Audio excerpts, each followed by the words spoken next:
Bienvenidas y bienvenidos al podcast El Mundo del Arte con Carmen Corbera. Cada semana, de la mano de expertos del sector, abordaremos preguntas que quizás te has hecho alguna vez. ¿Qué provoca un recorte en subasta? ¿Qué relación tienen las galerías con los artistas? ¿Cómo se monta una exposición? ¿O hace falta mucho dinero para empezar a coleccionar? Si te interesa el mundo del arte y quieres saber cómo funciona esta industria, este es tu podcast.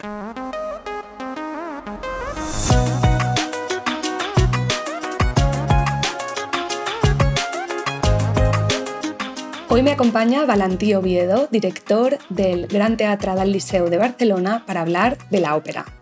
Es un tema que me habéis pedido bastante a lo largo de estos meses y que se sale un poquito de lo que hemos venido tratando en los últimos episodios, pero es un tema que me apetecía muchísimo poder abordar, y qué mejor que con Valentí para hablar de la ópera, para hablar de cómo se producen las óperas y de qué significa ser el director de una institución tan importante como el Liceo.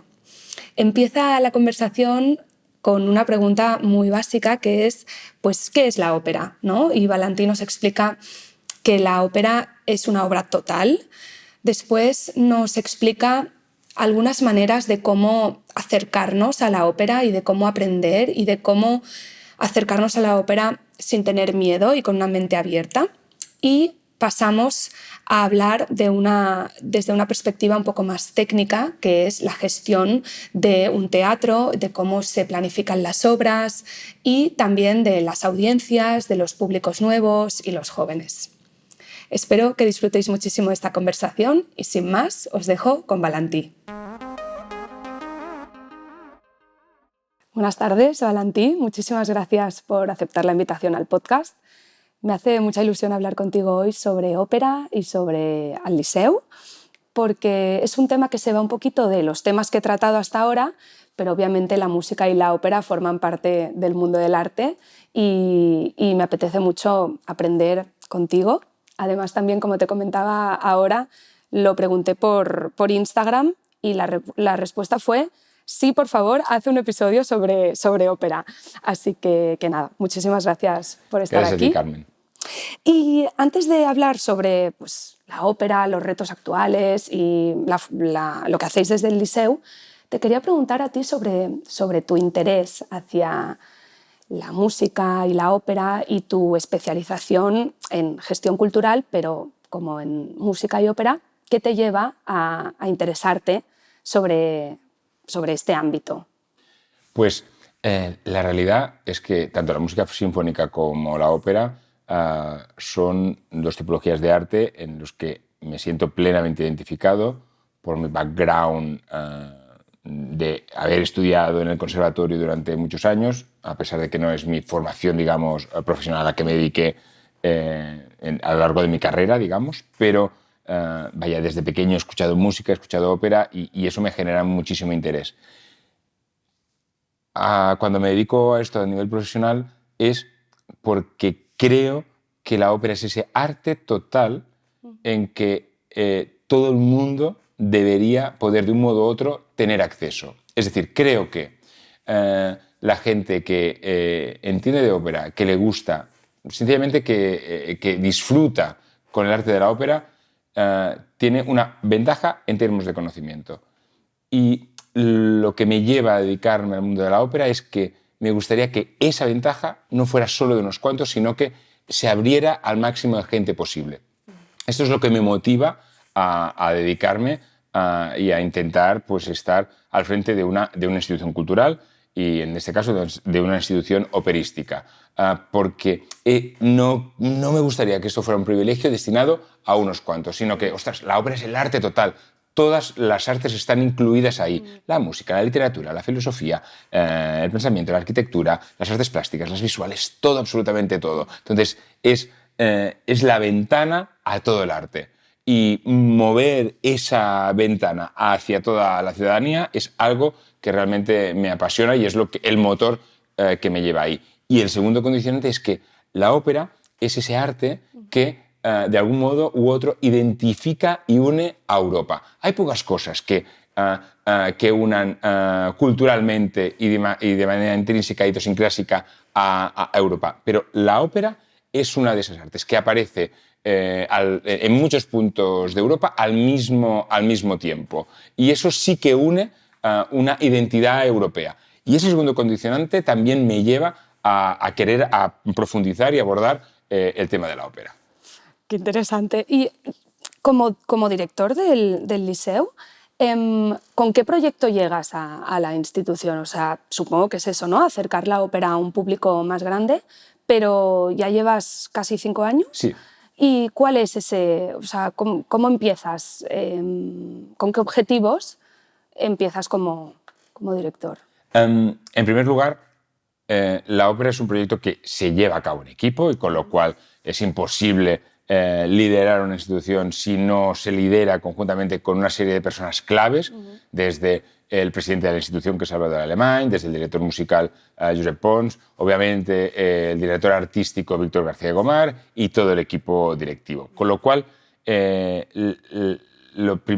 primera clave, y que yo creo que es muy apasionante, es la idea de que desarrollemos un proyecto colectivo. ¿Desde qué perspectivas?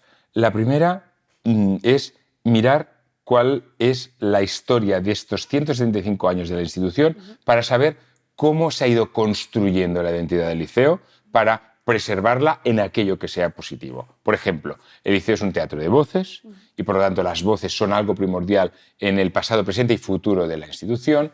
El Liceo y sus abonados y la gente es crítica, exigente, demandante en lo que sucede encima del escenario, con lo cual tenemos que procurar o al menos ambicionar o tener la perspectiva de una institución que aspire a la excelencia artística. Es una institución que nace 10 años antes con el Conservatorio del Liceo, es decir, que el Liceo es fruto de la necesidad del Conservatorio del Liceo de pagar las cátedras, porque todos los alumnos que estaban en el Conservatorio del Liceo no pagaban la cuota y como necesidad a encontrar ingresos extraordinarios deciden impulsar el teatro desde la sociedad civil y por lo tanto es muy importante el vertical educativo y social de la institución y también muy importante que sea una institución que recupere, que sea impulsada, que toda la sociedad civil de la ciudad de Cataluña se sientan partícipes del proyecto, porque así es como fue concebido. Entonces, desde esos valores y después de una crisis importante que hubo, la de 2008, sí, y que acechó de una manera muy fuerte a la institución, tendríamos que recuperar la ilusión y esta perspectiva de estos 4 pilares que te apuntaba. Me olvidaba uno que es muy importante, que es la idea de la innovación, de la creatividad a través de nuevas direcciones de escena y de nuevos talentos. Barcelona es una ciudad donde la creatividad es algo muy arraigado y muy importante y desde esa perspectiva también queríamos impulsar la institución. El director artístico, Víctor García Gomar, además le da una capilaridad del Liceu de las Arts donde entiende en esta idea del arte total que las artes plásticas y las artes visuales forman parte intrínseca también de lo que es la ópera y esta identidad diferencial a otros teatros de ópera se quiere significar de manera muy importante en las temporadas pues a través del diálogo entre artistas visuales, las óperas, etc. Esta capa se añade a lo que es el largo y el recorrido de los 175 años y ahí pues también hay una luz y un foco importante que se está trabajando desde la idea del libro de temporada, desde exposiciones que se hacen en el teatro, desde cómo se desborda el teatro más allá del puro hecho operístico. Y ahí y con eso es como instalamos y intentamos avanzar como proyecto. Me encanta lo que explicas de obra total y que es como que tiene que ser que tiene que estar al alcance de todos, ¿no? Pero yo, por ejemplo, mi experiencia con la ópera, y es algo que tenía muchas ganas de preguntarte, también un poco de forma egoísta, porque me interesa y cuando voy a la ópera me gusta, ¿no? Valoro pues, la escenografía, el vestuario, la historia, pero sí que es verdad que a veces siento como que me falta conocimiento y me falta bagaje y me falta pues haberlo estudiado más o haberlo escuchado de pequeña, que quizás pues no lo hice tanto, no me lo inculcaron tanto desde casa. Y no sé, cuando alguien te pregunta, ¿no? Valentí, ¿cómo me puedo introducir en este mundo? Porque yo creo que, o al menos es mi perspectiva, impone un poco la ópera. Parece que sea como esto, muy intelectual, ¿no? Y que tengas que saber mucho para poder tener un criterio. No sé qué consejos le das a la gente, en plan, pues oye, mira, léete este libro o escucha estas 3 óperas que son como las más importantes. Pues no te creas, Carmen, fíjate. Yo creo que a la ópera se tiene que llegar desde una posición bastante relajada. Digamos, mi aproximación hacia la ópera. A diferencia de la música popular, tú te puedes quedar sentado en esta silla y tranquila, que la música viene a ti. Sí.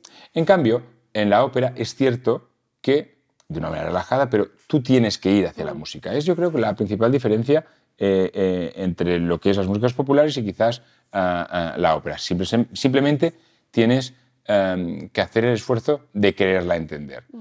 Es cierto que esta primera fase de quererla entender puede ser la más compleja. Es como una pared de tochos que vaya, que no es de Pladul, es de tochos. Ahora bien, una vez superada esta primera etapa, el mundo se abre debajo de tus pies. O sea que es facilísimo, yo creo, que quedarte atrapado por ello.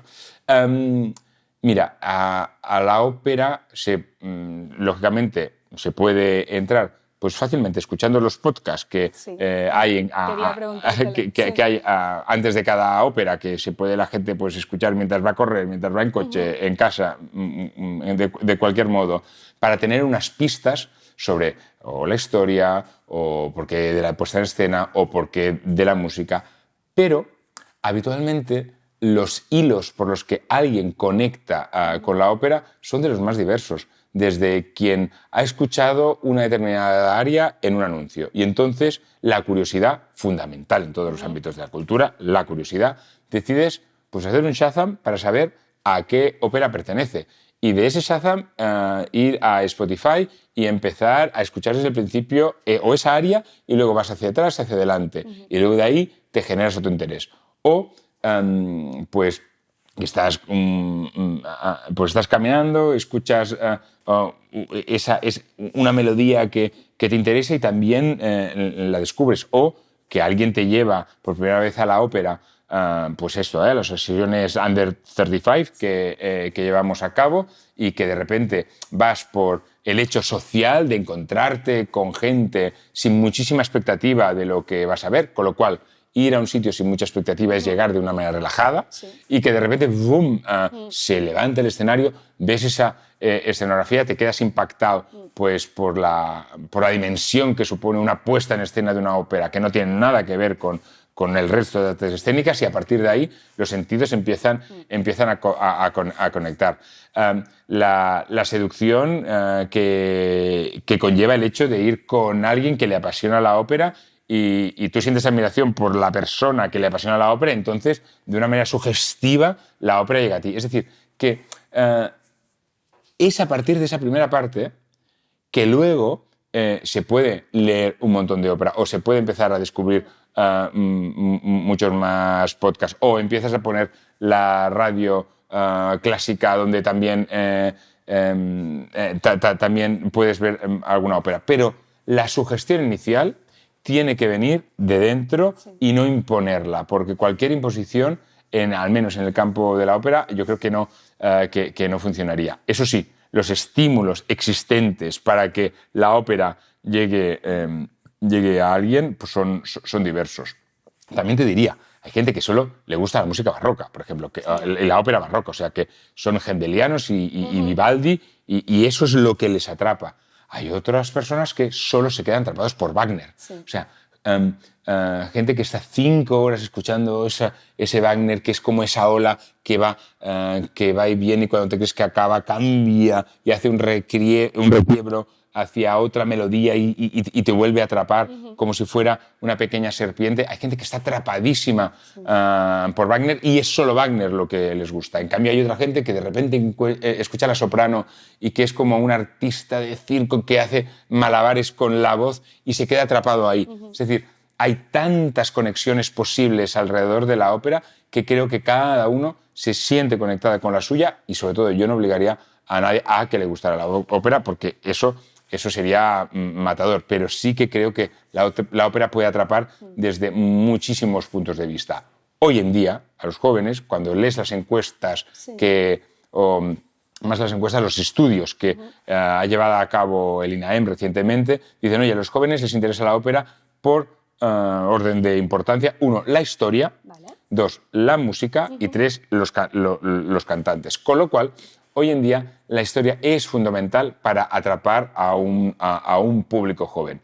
De eso no he hablado en lo que he dicho hasta ahora, porque hablábamos mucho más de la música y de la teatralidad, pero no de la historia en sí misma. Pero hoy en día, para atrapar a un público joven, fundamental, pero la historia es muy importante. Me sorprende, porque yo también hubiese pensado que en estos 3 puntos estaría la escenografía.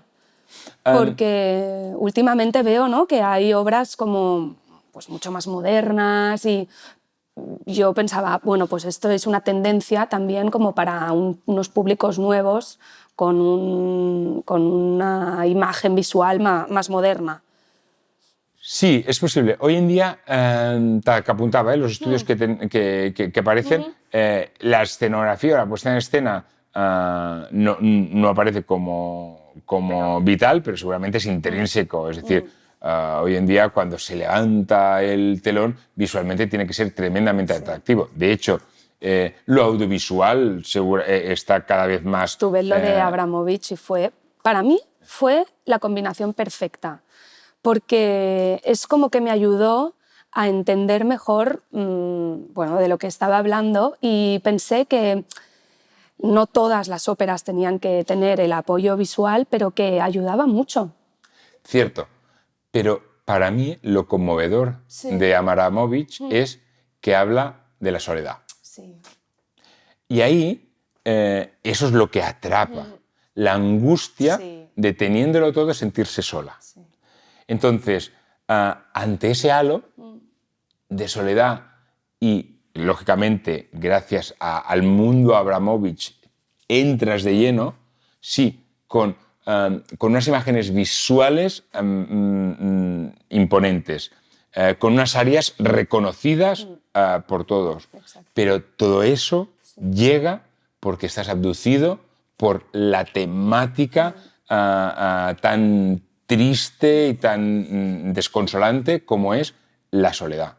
Y en ese ámbito de la soledad es donde te quedas atrapado gracias a lo que tú apuntas, la excelente calidad, tanto interpretativa como visual, como de todo el espectáculo, incluido esa escenografía que recrea esa habitación donde María Callas, digamos, se fue, ¿no?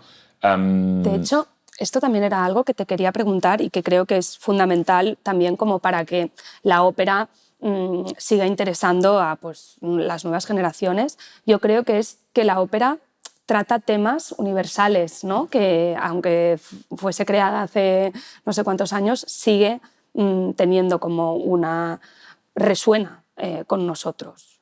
Claro, fíjate que alguien dice que en las tragedias griegas ya se han explicado todas las historias universales, con lo cual poco más hay que inventar. No obstante, también alguien diría que hay determinados argumentos de muchísimas óperas bastante trasnochado, ¿no? Como es la relación hombre-mujer, que hoy en día... porque lo entendemos como algo anacrónico, pero hay filtros que hoy no pasaría. De ahí que la necesidad de crear nuevas historias que interpelen a una sociedad del siglo XXI con unos valores radicalmente evolucionados a los que teníamos no hace tanto tiempo, prácticamente, ¿no? A finales del siglo XX. No obstante, como a veces la ópera es eso que está entre lo humano y lo divino, ¿no? Porque genera un halo distinto en el que te abduces, pues es perdonable determinadas historias porque están por encima, digamos, del bien y del mal, y la musicalidad, la teatralidad, lo artístico lo envuelve y lo maquilla de algún modo, ¿no? Pero ciertamente nuevas historias son necesarias para interpelar a las audiencias de hoy en día. ¿Y se están creando nuevas historias, nuevas óperas contemporáneas? Se crean muchísimas historias hoy en día, muchísimas. Ciertamente, de todos modos, vamos a situar, digamos, la historia en perspectiva. De las centenares, miles de óperas que se habrán creado en la historia, al final, recordemos que las que permanecen a lo largo del tiempo y que son las 10 más visitadas y revisitadas, pues eso, se cuentan con 10, con 15, con 20 o con 50 si quieres, pero oye, se han hecho centenares y miles de óperas, con lo cual, claro que se quedan cada año muchísimas óperas nuevas que se estrenan en todos los teatros del mundo, pero permanecer en el tiempo y crear cátedra que perdure a lo largo del tiempo, pues lógicamente no hay tantas, pero oye, empíricamente contrastado, ¿no? No obstante, sí, hablábamos antes, ¿no?, que recientemente estrenamos la ópera Alexina B de Raquel García Tomás, cuya temática ha interpelado muchísimo a jóvenes y no tan jóvenes de hoy en día, que es la historia de una persona intersexual en pleno mitad del siglo XIX y con qué delicadeza, con qué moderación, con qué tacto y con qué sensibilidad se trataba la historia, pues, de esta persona intersexual enamorada de una mujer que luego, pues, oye, que resulta que le han asignado el sexo que... Le han asignado un género a partir de un sexo que predeterminaron y que parecía que no era así, y justamente el lamento de que cuando le asignan el género correcto no se siente cómoda o cómodo con su personalidad y al final decide abandonar el mundo. Entonces, esa historia, también escrita, también compuesta, pues ha calado muchísimo y es una suerte que nuevas historias conecten con un público nuevo. Con una puesta en escena de Marta Pazos, también una joven directora de escena gallega, con la música de Raquel García Tomás. Oye, pues un logro. La verdad que es un ejemplo que ha sucedido en un momento determinado, que qué guay que haya sucedido, que debemos ir a la búsqueda de historias que tengan todos estos elementos para que conecten y que, vamos a asumirlo, no cada año se conseguirá este hecho, porque la historia ya ha dicho que no hay tantas óperas que logren el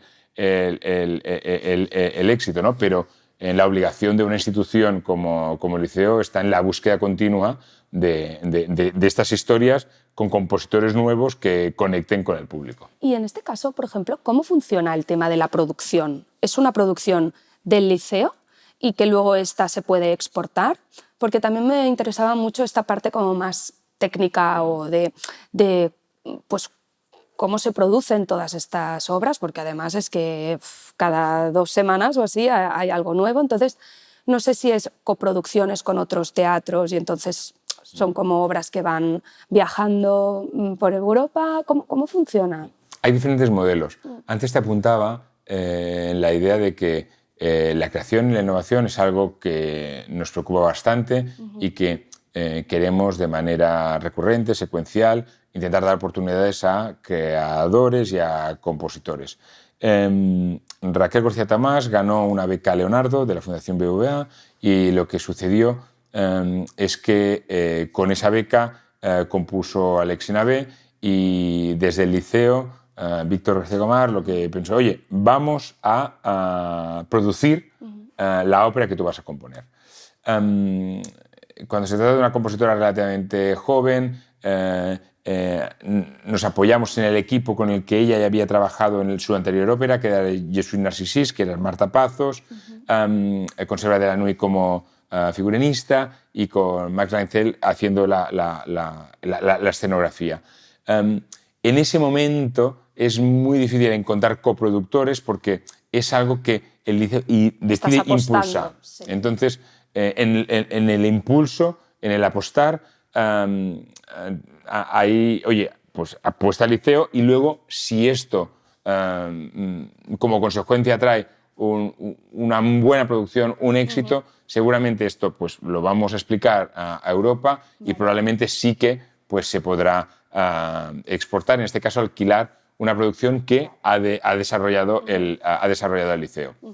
En otros casos, pues, oye, resulta que queremos hacer una bohème y entonces lo que hacemos es buscar otros teatros europeos que también estén interesados en una determinada bohème, que comparta la idea de un determinado director de escena, de trabajar con un determinado equipo creativo y que eso permita pues, repartir los costes entre los diferentes teatros para llevar a cabo esa bohème que luego sí que rodará por los teatros que han entrado en esa coproducción. Y con lo cual los modelos son distintos, ¿no? Entonces trabajáis las temporadas con muchísima antelación. Absolutamente. Claro. Los equipos ya están trabajando ahora mismo las temporadas 27-28, 28-29. Wow, vale. Recientemente comunicábamos que a partir de la 26-27, temporada 26-27, emprenderemos una nueva, a partir de esta temporada programaremos el ciclo del Ring de Wagner, la tetralogía, pero va a ser a partir de la temporada 26-27, pero ya se tiene que preparar ahora porque las producciones se deben preparar con tiempo, tanto para tener un cast adecuado como por agenda de los directores de escena y creativos, como para la contratación de los directores musicales y la planificación en la programación, para también poderlo asumir desde un punto de vista presupuestario.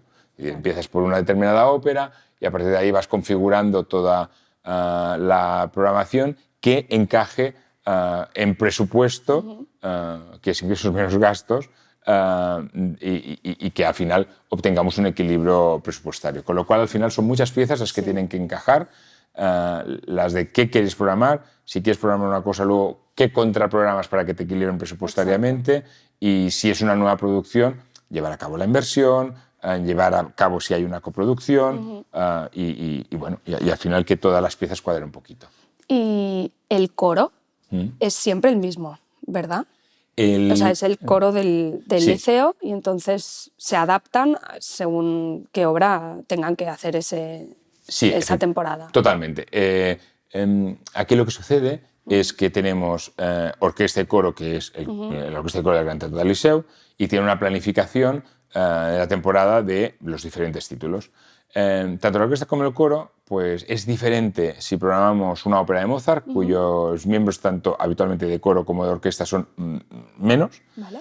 En cambio, si hacemos un Wagner o hacemos Aida, en el caso de Wagner la orquesta crece mucho más que la que tenemos habitualmente y entonces contratamos para la producción asistencias para que asistan a la orquesta core que tenemos y lo mismo pasa con el coro. Aida, por ejemplo, o Turandot requiere de un coro enorme. Nosotros tenemos un coro core, nunca mejor dicho, y que se amplía en función, digamos, de la ópera.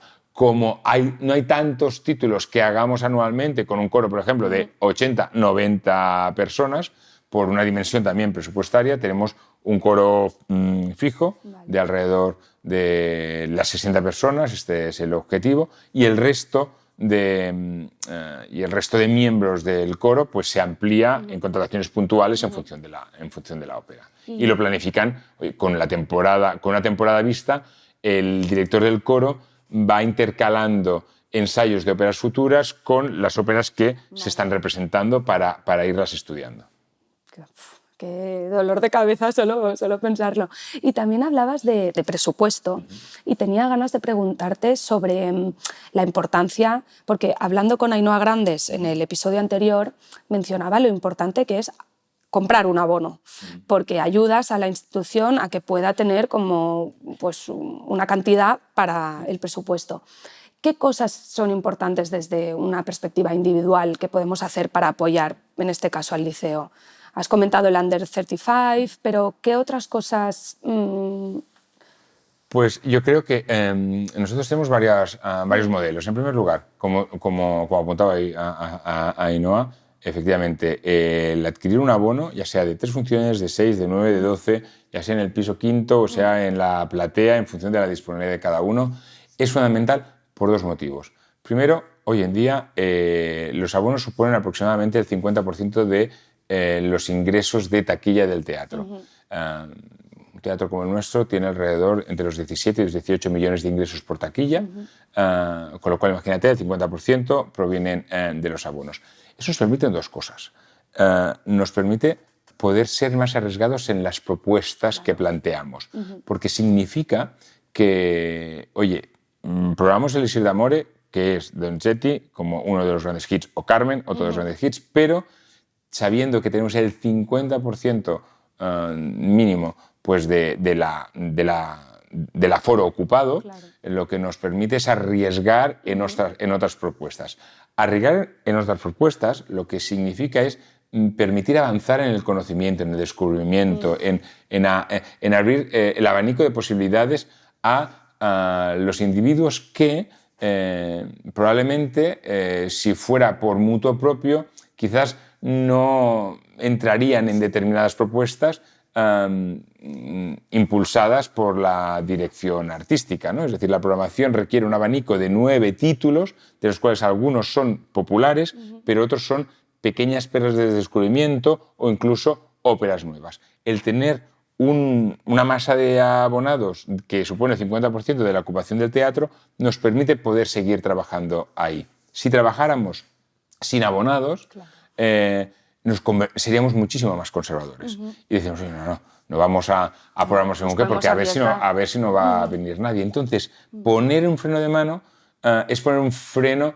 al avanzar culturalmente, al ser atrevidos desde esa perspectiva. Por eso mismo, porque es importante tener ese colchón que nos ayude a avanzar en producciones nuevas, en propuestas y que más o menos nos dé un framework adecuado de hacia dónde va a ir el tema presupuestario, es importantísimo, pero también en que esa masa de abonados nos permite poder avanzar entre todos culturalmente. Porque hoy en día quizás estamos, al menos en el campo de la música, en esta idea de reconocer, pero no tanto en el conocer. Entonces, asumimos que el individuo está en una posición más cómoda, en que la curiosidad de la que hablaba antes a veces queda que está quedando en un segundo plano, cuando sobre todo el motor de la condición humana es la curiosidad. Y entonces esa estabilidad del 50% nos ayuda a seguir desarrollando el motor de la condición humana, que es la curiosidad. Qué guay, es verdad.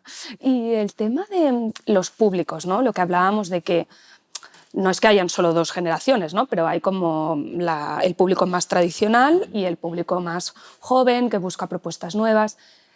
¿Cómo llevas el tener que gustar a las 2 partes, ¿no? Porque debe haber a veces que con una propuesta pues unos se te enfadan o dicen te estás pasando de moderno. O, sí. ¿Cómo llevas ese navegar esos cambios también?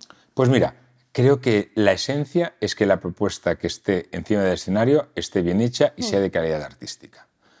Eso, no tener esto resuelto, y con unas buenas voces, lógicamente, no tener eso resuelto, que sería motivo de una crítica feroz. Si la propuesta artística se aproxima más o menos al gusto del espectador tradicional o moderno, pues eso efectivamente entra en la subjetividad del gusto. Pero, bajo mi punto de vista, la condición sine qua non que se debe cumplir es calidad artística en todos los ámbitos de la propuesta, ¿no? Desde la iluminación, desde la escenografía, desde el vestuario, desde la orquesta, desde el coro, desde las voces. Y luego se trata pues de mantener una relativa eclecticidad en las propuestas propias de lo que es el Teatro del Liceo desde toda su historia. Es decir, nosotros somos una ciudad pequeña, 1,5 millones de habitantes, pero que tenemos esa ambición de ser un teatro global, pero manteniendo la localidad. Entonces, no podemos ser un teatro como los hay que son especializados en directores de escenas o directoras de escena contemporáneos o en impulsar siempre óperas de nueva creación, sino que somos un teatro ecléctico, desde donde por un lado tenemos que tener un Don Giovanni clásico, pero por otro lado podemos tener una Turandot galáctica y una ópera de nueva creación. En ese viaje es como está configurado y como se ha configurado siempre.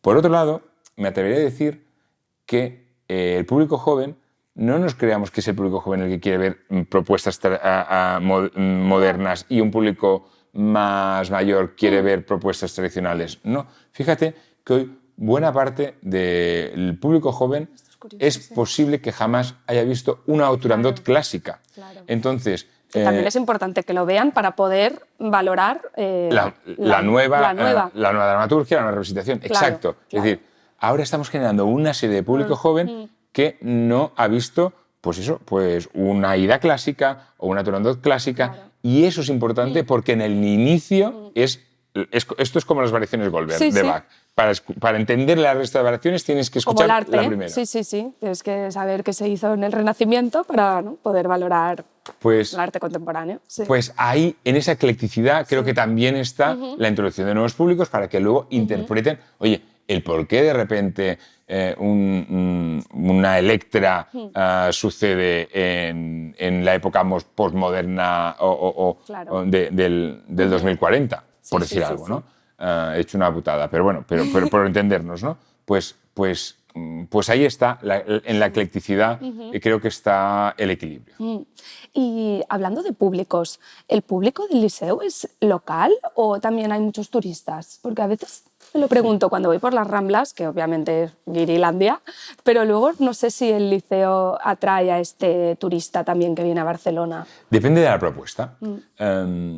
Por ejemplo, ahora recientemente con Mariana Abramovich, más del 15% de las personas que vinieron a verlo era considerado turista, que es fuera de España.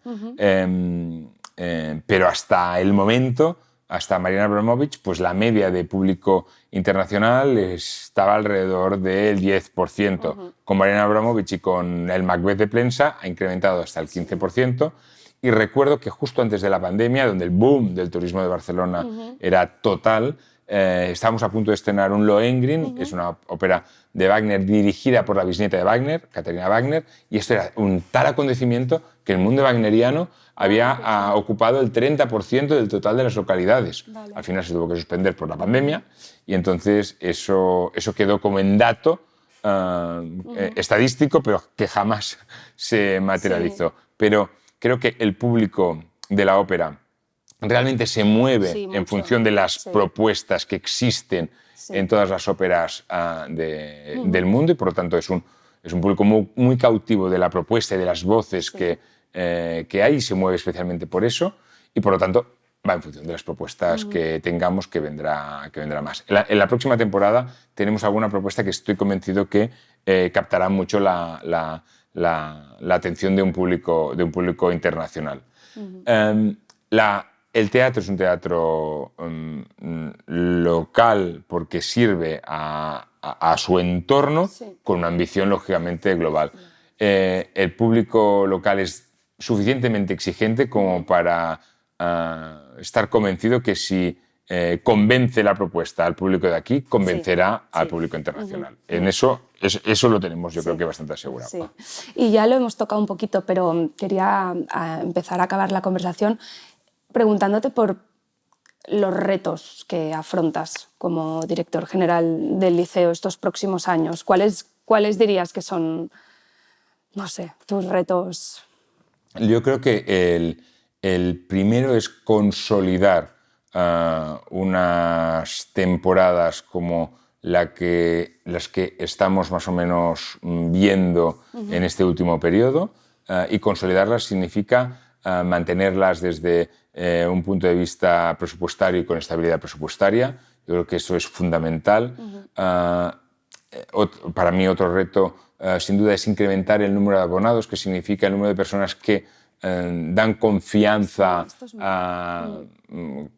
confianza y apoyo a la institución desde el primer día, porque esto es la métrica más positiva de que las cosas se están haciendo correctamente.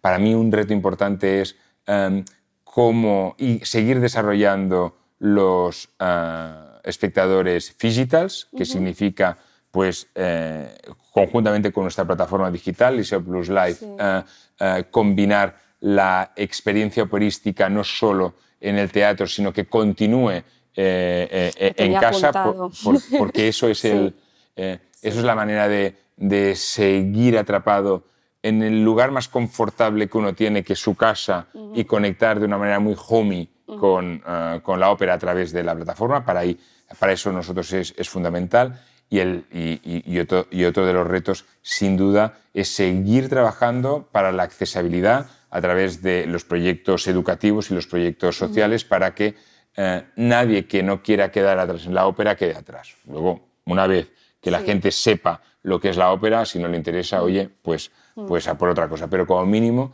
abrir la ventana de la oportunidad para que la gente entienda, sepa y conozca lo que es la ópera. Y eso significa, pues, una política de accesibilidad, una política de precios, para dar a conocer el género. Y todo sin renunciar a la excelencia ni artística, ni la excelencia de la orquesta, ni la calidad del coro. Y siempre acabo el podcast con la misma pregunta, que creo que la voy a cambiar un poco para ti, porque lo que pregunto es, si pudieses tener una obra de arte, ¿cuál sería y por qué? Y en tu caso, quizás me interesa saber, si solo pudieses escuchar una ópera toda tu vida, ¿cuál sería y por qué? Pues quizás hace un mes te hubiera dicho otra ópera, pero ahora te voy a decir Tannhäuser. Tannhäuser de Wagner me parece una ópera enorme, porque es una ópera que te va atrapando a cada minuto que va avanzando, y al final Wagner te lleva, como te apuntaba antes, por donde quiere, y la ópera musicalmente me parece una proeza absoluta de Wagner, y creo que estaría escuchándola eternamente, porque te va atrapando, te va llegando y te va abduciendo por donde él quiere. Creo que Wagner es digno de estudio, de saber por qué sucede esta cosa de que cuando lo escuchas y cuando conectas con él, te atrapa. Y de las óperas de Wagner, a mí personalmente Tannhäuser es la que más me atrapa. Me la apunto para ponérmela ahora. Muy bien. Muchísimas gracias, Valentí, ha sido un placer. Gracias a ti, Carmen. Y hasta aquí el episodio de hoy. Espero que hayáis disfrutado muchísimo de mi conversación con Valentí Oviedo. La verdad que yo he disfrutado muchísimo y era un tema que me apetecía mucho tocar y tratar, ya que la ópera siempre me ha llamado la atención, pero siempre me ha provocado un poquito de respeto. Y la primera cosa que me gustaría destacar de la conversación es que lo que dice Valentí de que la ópera hay que abordarla desde la curiosidad y desde una forma relajada, sin tener miedo, ¿no? Y que se puede llegar a la ópera por diferentes intereses, porque te guste su historia, la historia que trata la ópera, o por la música, por la escenografía, y que hay que estar abierto y no tener miedo a empezar a ir a la ópera. Y vuelve un poco a un tema recurrente del podcast, que es superar ese miedo a que alguien piense que eres ignorante o que no sabes de un tema, que creo que es algo que nos frena a muchos en diferentes aspectos del mundo del arte.